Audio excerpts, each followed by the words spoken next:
Ini banyak umat jamaah ini macam-macam hidupnya, macam-macam takdirnya. Yang senang bersyukur, yang susah bersabar, yang sehat bersyukur, yang sakit bersabar, yang kaya bersyukur, yang susah bersabar. Di dunia sengsara, akhirat neraka jahanam menyala-nyala. Maka inilah orang tak dapat apa-apa sama sekali. La'allakum tuflihun. Kalau kau jauhi yang empat ini, insya Allah engkau akan menang beruntung dalam hidup.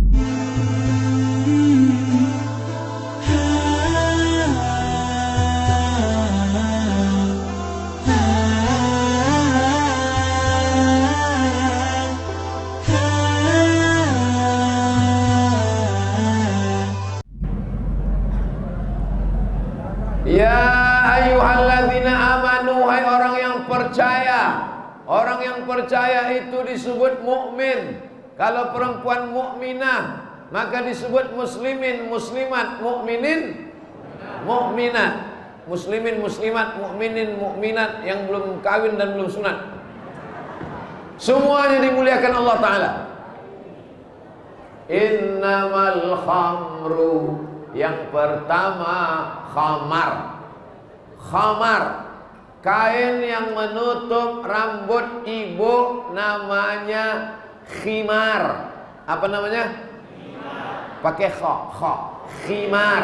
Kalau pakai ha koci, himar. Himar artinya keledai. Keledai lebih besar dari kambing, lebih kecil dari kuda. Namanya keledai. Adapun yang dikunyah-kunyah itu kedelai. Innamal khamru, sesungguhnya khamar. Khamar itu asal katanya khimar. Khimar artinya kain yang menutup rambut ibu-ibu. Ibu-ibu itu kan pakai telekung, pakai jilbab. Itu di dalam itu ada kain menutup rambutnya. Maka kain menutup rambutnya itu bahasa Arabnya khimar. Kalau kain menutup rambut namanya khimar.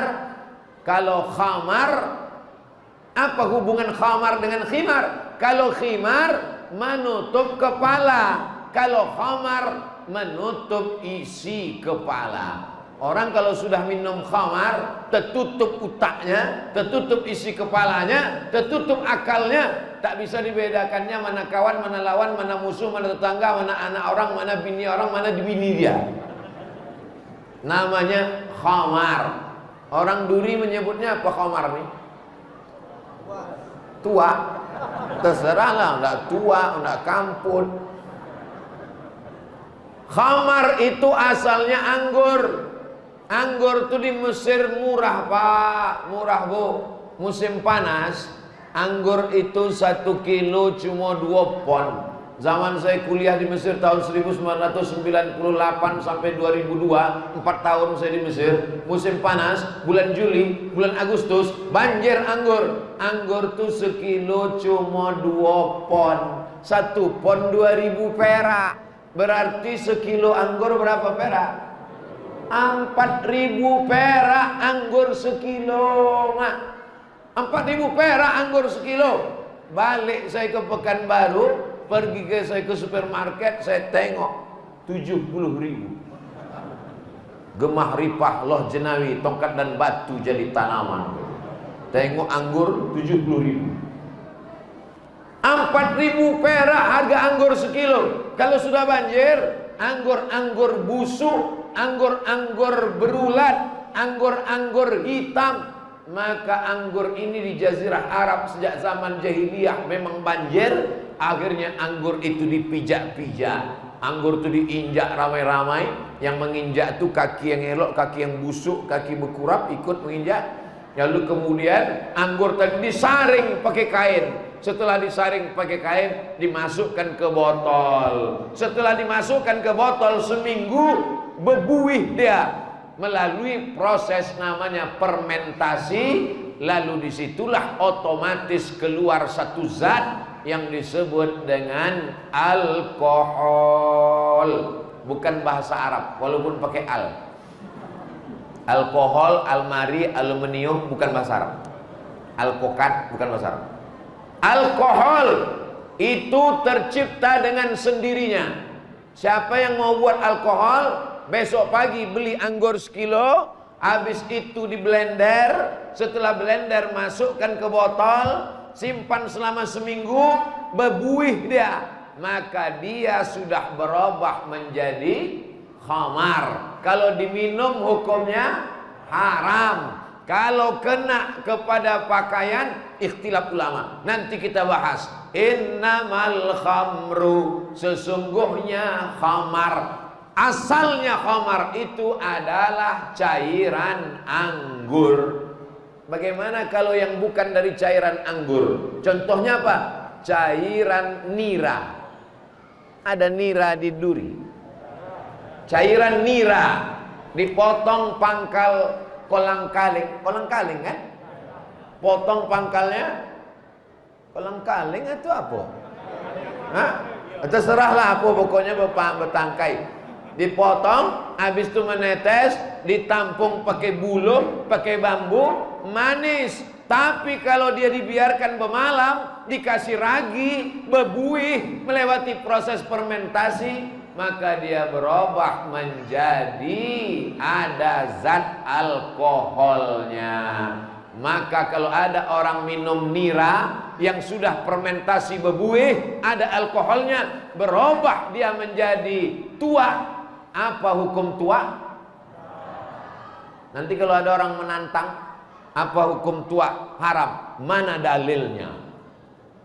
Ya ayyuhalladzina amanu innamal tua. Mana ada? Yang ada dalam Al-Quran, ya ayyuhalladzina amanu innamal khamru. Yang ada dalam Quran itu khamar. Adapun tua tak ada. Maka dasar pengharaman tua, sabu-sabu, putau, entah apa lagi merek banyak, semua heroin, narkoba, semua yang menghilangkan akal ini, dalilnya adalah qiyas. 4 yang disepakati ulama: Quran, hadis, ijma, qiyas. Tentang masalah sabu-sabu, narkoba, heroin, ganja, tua, apakah ada dalam Quran? Tak ada. Apakah ada dalam hadis Nabi? Tak ada. Apakah ada dalam ijma? Sebagiannya ada. Tapi yang tak ada pokoknya di Arab, maka dasar pengharamannya adalah qiyas. Berapa dasar mengharamkan dalam Islam nih Pak Ustaz? 10. Quran, hadis, ijma, qiyas, syar'u man qablana, saddu zara'i, qaulu sahabi, istihsan, istishab, urf. Keluar ujian akhir semester. Bapak Ibu yang dimuliakan Allah SWT. Jadi kalau ada orang mengatakan, marilah kita kembali kepada Quran, marilah kita kembali kepada sunnah, betul, tak salah. Tapi tidak semua disebutkan secara teks dalam Al-Quran. Khamar tak disebutkan secara teks dalam Al-Quran. Khamar dasar pengambilannya adalah qiyas. Qiyas itu apa Pak Ustadz? Analogi. Sesuatu yang sudah ada hukumnya khamar, sesuatu yang belum ada hukumnya tua, heroin, narkoba, ganja, dan saudara-saudaranya. Menetapkan sesuatu yang belum ada hukumnya kepada sesuatu yang sudah ada hukumnya dengan melihat titik persamaan antara keduanya, itu disebut dengan qiyas. Sesuatu yang sudah ada hukumnya khamar, yang belum ada hukumnya tua, ganja, heroin, morfin, narkoba, sabu-sabu, belum ada hukumnya, tak ada dalam Quran, tak ada dalam hadis. Bagaimana menetapkan hukumnya? Dicari yang sama dengan menengok titik kesamaannya. Khamar menghilangkan akal, sabu-sabu menghilangkan akal, khamar menghilangkan akal. Apa tuh yang pil kecil yang buat orang bergoyang-goyang? Hah? Inek, banyak juga yang ingat ternyata. Inek sama ekstasi. Maka apapun nanti semakin canggih ilmu pengetahuan, medis, kedokteran, dikeluarkan yang bisa menghilangkan akal pikiran, maka hukumnya sama dengan hukum khamar. Dasar pengambilan ini namanya Memang sedap ceramah di duri. Orangnya cerdas-cerdas. Sikit aja bercakap dia paham. Bapak Ibu yang dimuliakan Allah Subhanahu wa taala. La'anallahu, Allah Subhanahu wa taala melaknat. Arti laknat itu apa? Jauh dari rahmat Allah Subhanahu wa taala. Ada seorang laki-laki ditawarkan pada 3 dosa.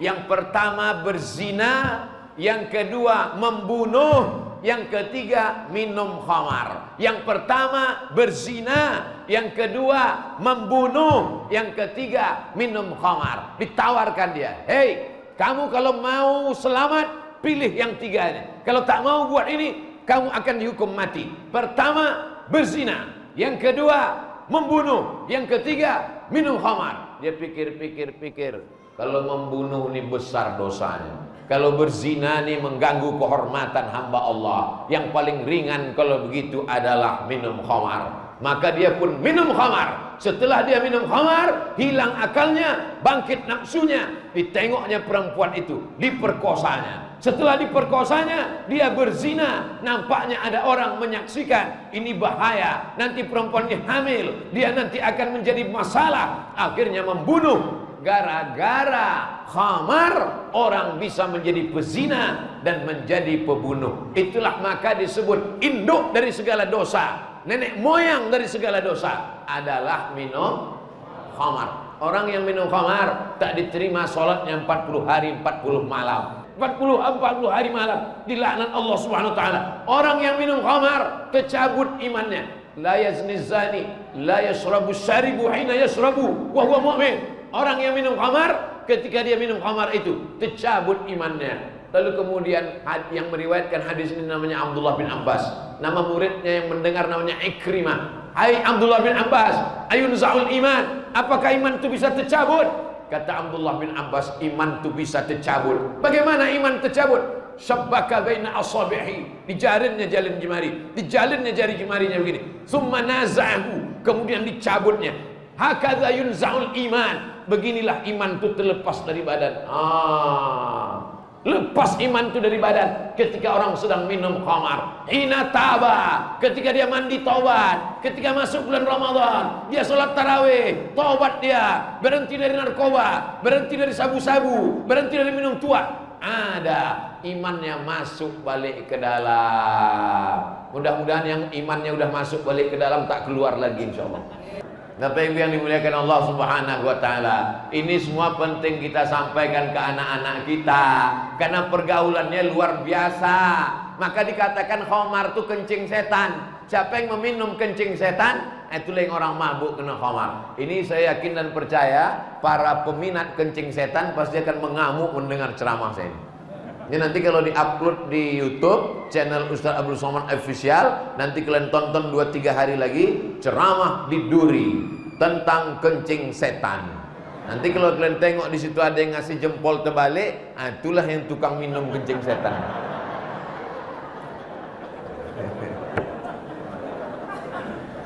Pak Ustadz, bagaimana kalau kami muda dulu suka minum khamar, kami suka pakai narkoba? Innallaha la yaghfiru an yushraka bihi. Allah tidak mengampuni dosa syirik. Wa yaghfiru ma duna dzalika liman yasha. Allah mengampunkan dosa selain syirik. Kabar gembira bagi yang pecandu narkoba, yang dulu mengisap ganja, yang dulu minum khamar, yang dulu minum tua, yang dulu pakai morfin, yang dulu pakai ekstasi. Sebelum masuk dia pakai ekstasi, sebelum dimakannya ekstasi, sebelumnya diminumnya ekstasi, kepanasannya begini dia kipas. Nah, begitu udah masuk ekstasi, kipas itu diam, kepala dia goyang. Gila awak juga ekstasi. Berapa banyak ayah kandung, malu saya mau menyampaikannya, tapi ini fakta, ini data, berita. Berapa banyak ayah kandung memperkosa anak kandung gara-gara khamar, mabuk. Sudahlah miskin, susah, melarat, minum khamar, balik, mabuk, tak bisa dibedakannya. Mana bini dia, mana anak dia, habis hantam kromo, bantai saja, riba sudi. Nauzubillah. Mudah-mudahan kita diselamatkan dari khamar ini. Paling enak ceramah tentang sabar. Orang kalau ceramah tentang sabar tak ada orang marah. Jamaah sekalian, marilah kita sabar. Ibu-ibu, ibu kita sabar ya bu ya. Ibu siap sabar. Ibu siap sabar. Ibu siap sabar. Suaminya dilarikan pelakor, sabar. Jadi katanya sabar. Kalau sudah cerita khamar, maka orang marah. Abdul Somad cerita tentang khamar. Bandar sabu-sabu marah. Penjual narkoba marah. Tukang minuman khamar marah. Yang tukang memberikan izin supaya buka pabrik khamar marah. Yang tukang jualan khamar marah. Tapi saya tak peduli. Yang penting saya sudah menyampaikan. Yang amar ma'ruf banyak. Mari sholat, mari puasa, mari baca Quran. Tapi yang nahi mungkar banyak orang takut. Kita laksanakan amar ma'ruf nahi. Saya tak menyalahkan ustaz-ustaz yang amar ma'ruf, karena itu memang sudah kewajiban kita bersama. Tapi yang mungkar nih mesti kita jelaskan supaya anak-anak kita tahu, cucu-cucu kita tahu. Saya dibawa oleh BNN, Badan Narkotika Nasional. Assalamualaikum. Waalaikumsalam. Ustaz Abdul Somad bisa kami bawa bersama BNN besok? Bisa. Ketua BNN Ustaz Abdul Somad, dokter. Dokter pun berceritalah, bapak-bapak, ibu-ibu, saudara sekalian, narkoba ini sangat berbahaya sekali. Nanti dia akan masuk ke otak kita, ujung-ujungnya mati. Masuk dia akan ke merusak jantung, merusak mati. Bukan ceritanya mati aja semua. Habis itu datang bapak BNN, polisi. Bapak-bapak, ibu-ibu, saudara-saudara, anak-anak muda sekalian, jangan sampai kita pakai narkoba. Nanti pakai narkoba kena pasal sekian, masuk penjara. Ini masuk penjara. Nah, yang tadi mati, yang ini penjara. Nah, dianggap mereka Ustaz Somad datang untuk menenangkan. Nah, sekarang mari kita dengarkan Ustaz Abdul Somad tentang narkoba. Siapa yang pakai narkoba, neraka jahanam tempatnya. Tembak aja cocoknya, matikan ya Pak. Oh, lebih ngeri pula lagi Ustaz gitu. 2-3 hari sesudah itu menelponlah ibu tadi. Kebetulan yang sama kami itu dokter, ibu-ibu. Assalamualaikum. Waalaikumsalam. Ini betul nomor Ustaz Abdul Somad? Betul, tak salah lagi. Bu siapa? Saya dokter. Oh iya bu dokter. Kita kemarin sama waktu penyuluhan Badan Narkotika Nasional Pak Ustaz. Iya bu, ya bu. Apa tuh bu? Ustaz Somad, ini orang kena narkoba tidak selesai dengan dokter dan polisi. Tidak selesai dengan penjara. Orang yang kena narkoba ini mesti disehatkan melalui sentuhan agama. Mesti diceramahi. Kau akan mati, kau akan tua, kau akan sakit, kau akan masuk rumah sakit, kau akan di ruang ICU. Kau mau kemana? Hidup ini hanya sementara. Jadi Ustaz Somad tolong nanti berikan penyuluhan di tempat kami, tempat orang-orang kena narkoba ini. Insya Allah bu, insya Allah saya datang. Insya Allah. Sampai sekarang tak ada di teleponnya lagi. Entah ibu tuh mati, entah apa. Tapi saya tetap sampaikan. Artinya bapak-bapak dokter, bapak-bapak polisi, bapak-bapak ibu yang ada di Badan Narkotika Nasional, kalian pakai ceramah saya ini, kalian tontonkan di BNN, kalian tontonkan di rehabilitasi, maka mudah-mudahan bermanfaat, mengalir amal jariahnya insyaallah. Amin. Bapak Ibu yang dimuliakan Allah Subhanahu wa taala. Ya ayyuhalladzina amanu innamal khamru wal maisiru. Maisir, tahu Bapak Ibu arti maisir? Maisir artinya judi. Saya berjalan sama kawan saya, kami sama-sama kuliah. Rambut kawan saya ini panjang. Kami sedang jalan-jalan, tiba-tiba datang orang mengejar dari belakang berdua. Mengejar, kami sudah mau lari karena ada orang mengejar. Tapi karena kami khawatir, akhirnya kami diam. Rupanya yang mengejar kami berdua tadi sedang taruhan. Apakah kawan saya yang rambut panjang tadi laki-laki apa perempuan? Nah kan, laki-laki kan? Ah, betul kan? Laki-laki kan? Akhirnya mereka pun berebut mie.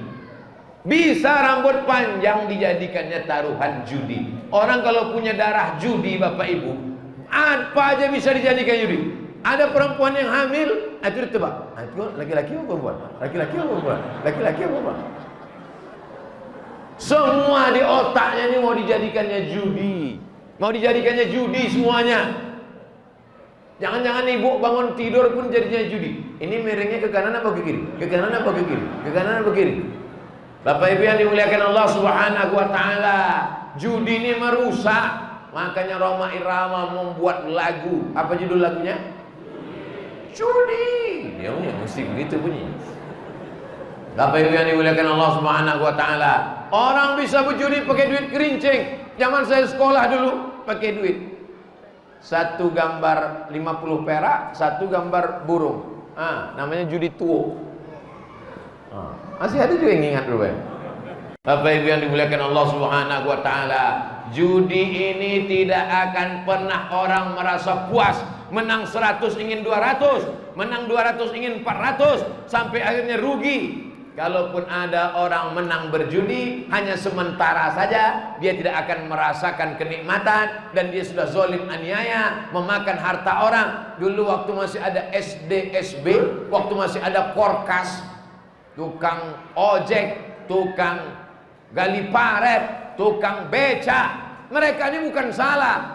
Rezeki yang mereka cari ini halal dengan tetes bulu keringat mereka. Tapi karena ingin kaya mendadak, akhirnya duit yang didapat dengan cara tetes bulu keringat air mata ini habis hanya gara-gara judi, judi dan judi. Togel, toto gelap dan lain sebagainya. Alhamdulillah judi-judi yang model itu tak ada lagi. Tapi orang masih main gaple, orang masih main truk, orang masih main domino dengan alasan yang macam-macam. Ini hanya untuk sekedar minum kopi aja, ini hanya sekedar minum makan mie aja. Padahal makanan, minuman, kalau dia haram, sepiring mie, segelas kopi, segelas susu, segelas teh, maka dia akan masuk ke badan, akan menjadi darah daging. Ayyuma lahmin, setiap daging di badan, nabata min haramin, tumbuh dari yang haram. Fannaru aulabi, tempatnya api neraka. Jangan-jangan ibu besok pagi mau masak sahur, kenapa laku ini tak panas-panas? Rupanya laki sudah dipakainya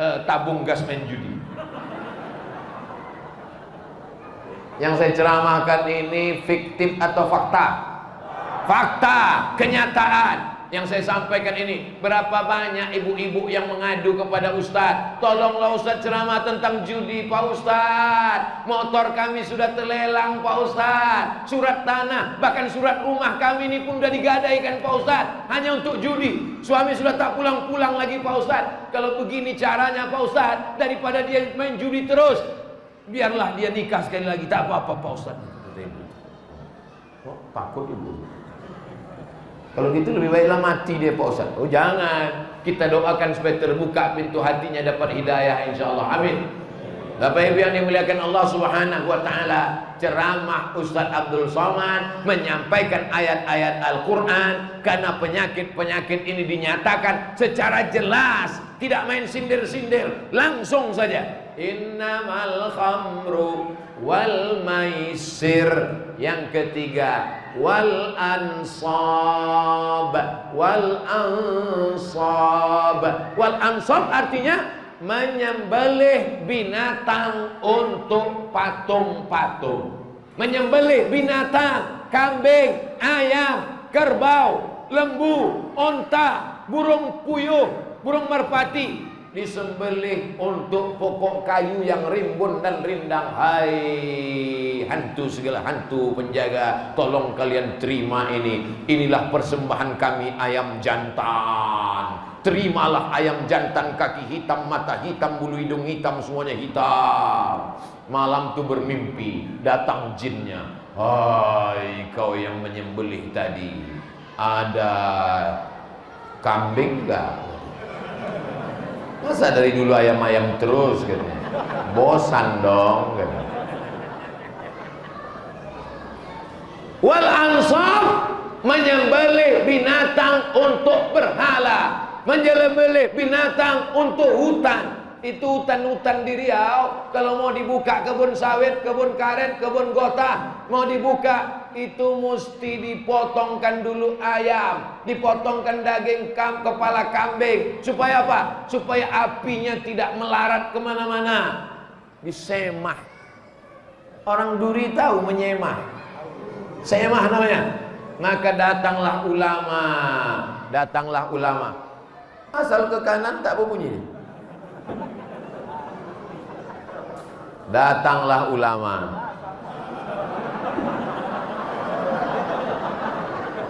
Kalau gitu nengok ke kiri aja. Datanglah ulama. Ulama dari kabupaten, dari Siak Sri Indrapura. Kata ulama tadi bertanya sama orang Melayu. Kalian orang Melayu? Yo buya, yo ulama. Apa yang kalian buat nih? Kami kalau tidak membuka hutan, kami potong kambing. Kepala kambing ini kami kasih kepada jin-jin penjaga nih. Oh, tak boleh, haram. Kalau kambing tak kami potong, nanti air sungai tak mengalir, ikan tak datang. Kalau kambing tak kami potong, hujan tak turun, karena ditahan oleh jin-jin penjaga hantu jembalang tanah. Kalau tak kami potong, maka nanti api ketika membakar. Ulama dulu orangnya santun. Dia tidak mengatakan jangan lakukan. Tidak, dia tak marah-marah. Apa yang dikatakan ulama dulu?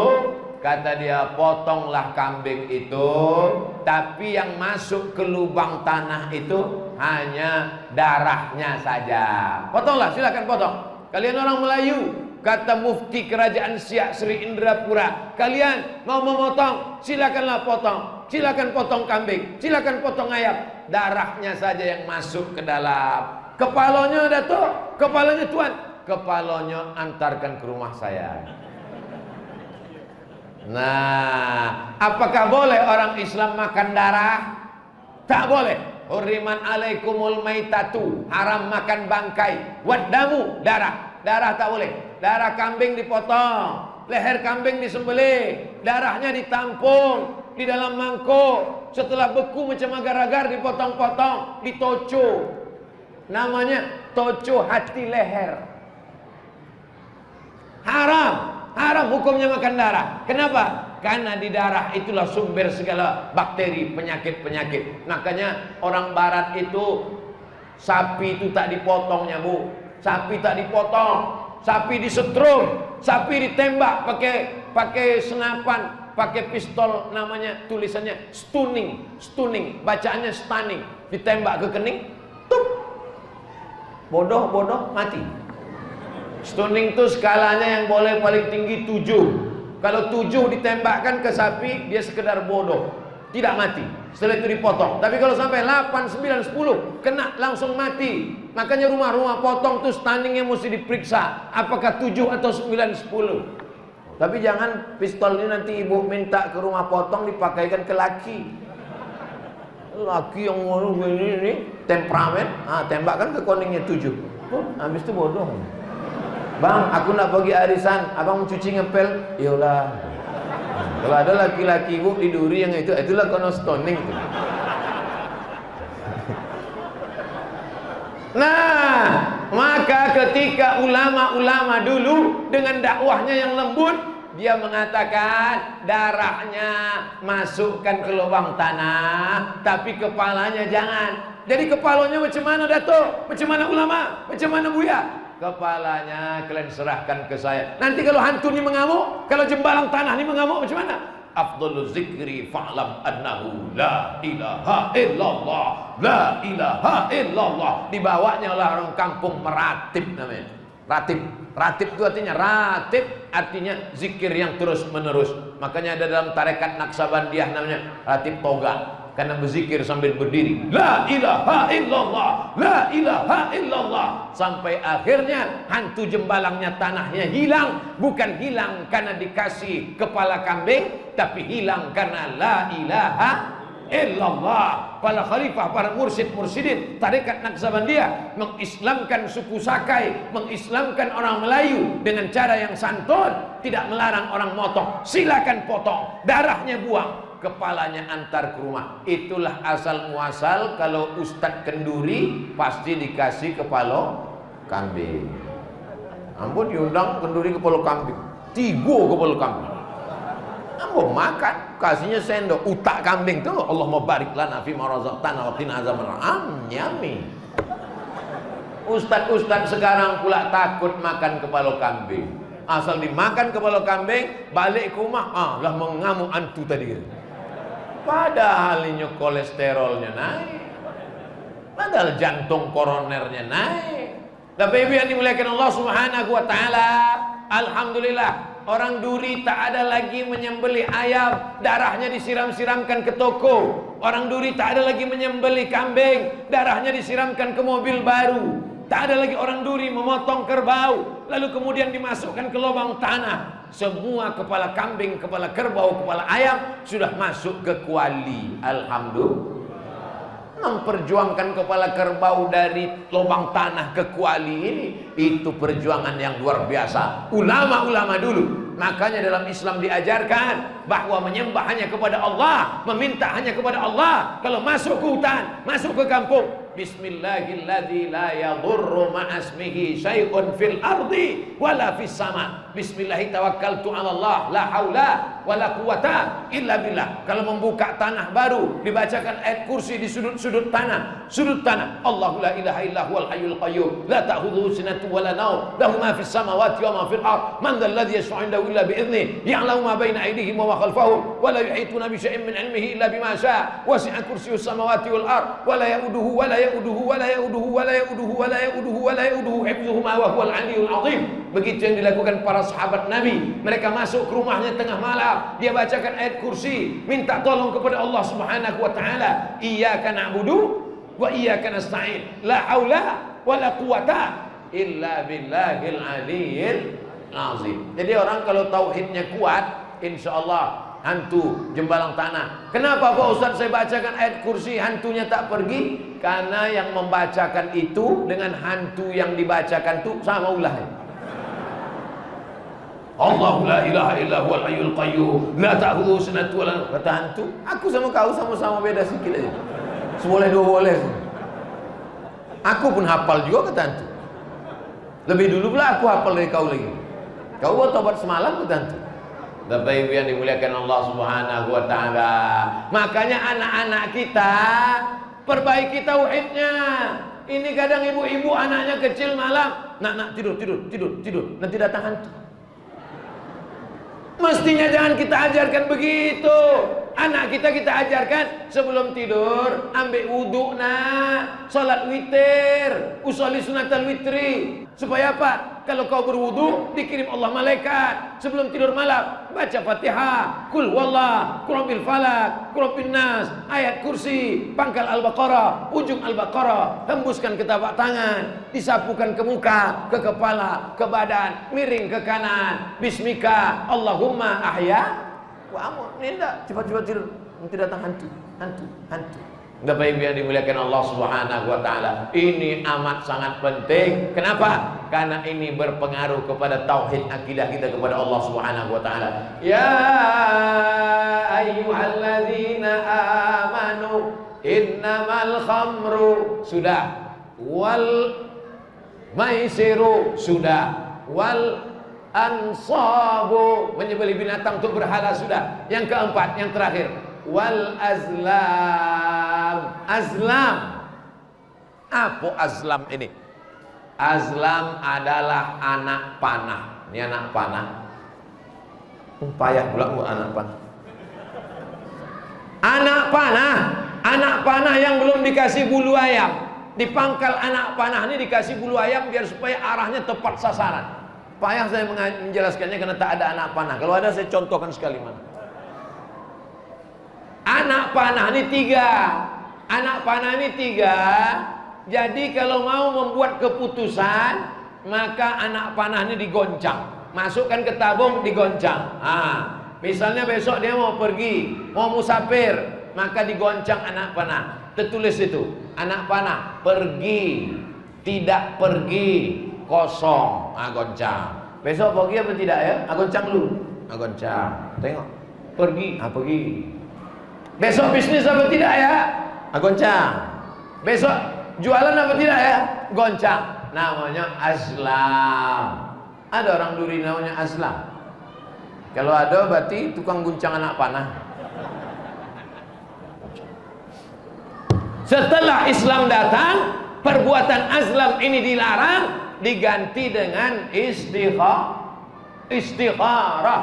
Kalau besok mau pergi, besok mau ikut tes CPNS, besok mau kerja, besok mau bisnis, besok mau dagang, besok mau buat rumah, bukan dengan mengundi nasib dengan anak panah, tapi salat sunat istikharah. Usolli sunnatal istikharah raka'ataini lillahi ta'ala. Allahu Akbar. Kemana condong hatimu, kesitulah kau dipilihkan Allah. Ma khaba man istakhara wa ma nadima man istasyara. Tidak akan sia-sia orang yang mau istikharah, tidak akan menyesal orang yang mau minta pendapat orang lain. Saya mau bisnis nih Pak, kira-kira kalau bisnis sama orang ini cocok apa tidak? Kira-kira kalau saya lanjutkan ini bisnis karet, gotah, sawit, kacang tanah, ternak ikan, ternak puyuh, ternak ayam, cocok apa tidak? Oh, menurut saya kau jangan ternak puyuh di sana. Kenapa? Itu dekat airport. Kenapa tak boleh ternak puyuh dekat airport? Karena dekat airport itu pesawat selalu lalu lalang, puyuh ini stres,